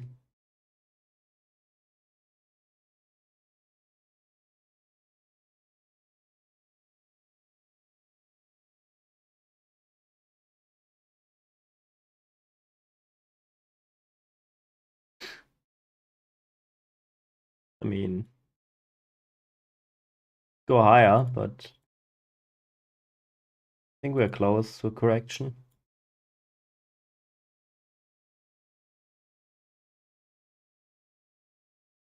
We have like the good old what is it called?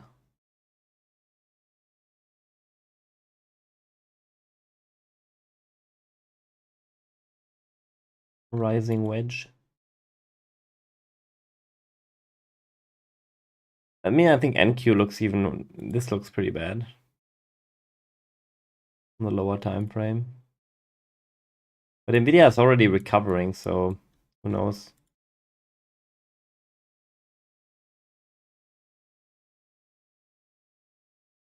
This recovered pretty quickly, but it did do this this grind up that looked very unhealthy. It did this.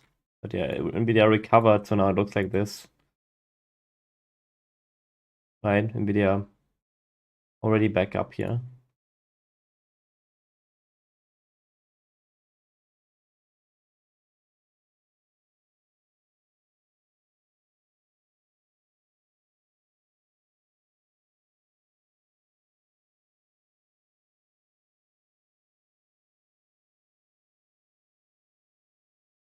Mm-hmm.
Ah,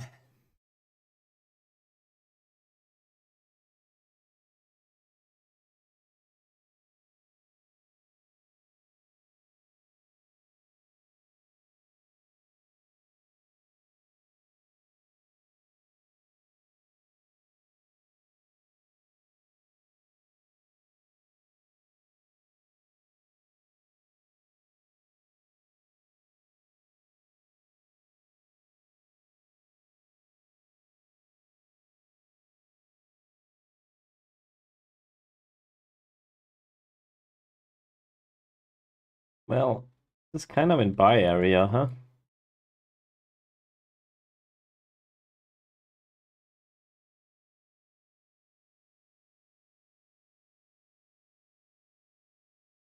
But I might just go flat and go to bed. I don't know. Feel like I don't have an edge here at all. Like it just keeps chopping higher, and I have no really clear read on what's going on, to be honest. And I don't really want to buy here.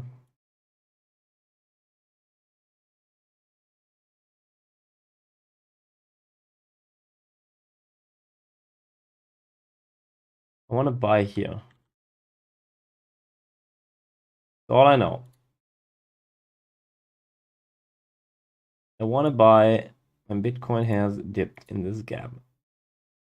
This is where I want to buy.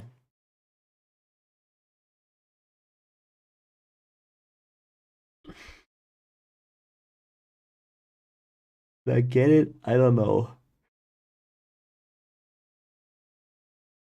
Should I just FOMO back in? Maybe.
Damn, it's really trying, huh?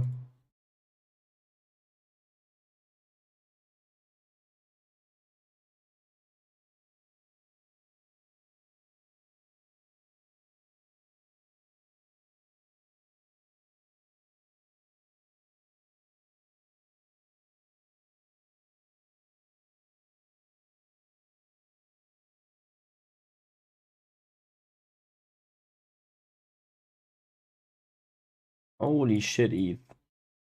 I need to get out of this.